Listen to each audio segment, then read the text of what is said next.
Ey imkanlı kanadallar. Mənə 5 dollar verin, nə olar, acını öyrən.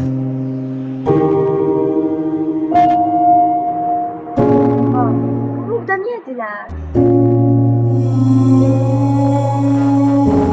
Burada dilənmək olmaz.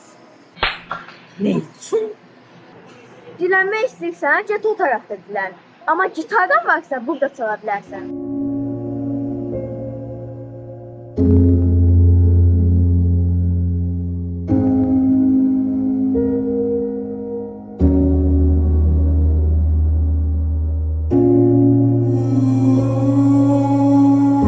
Bu başqa məsələ.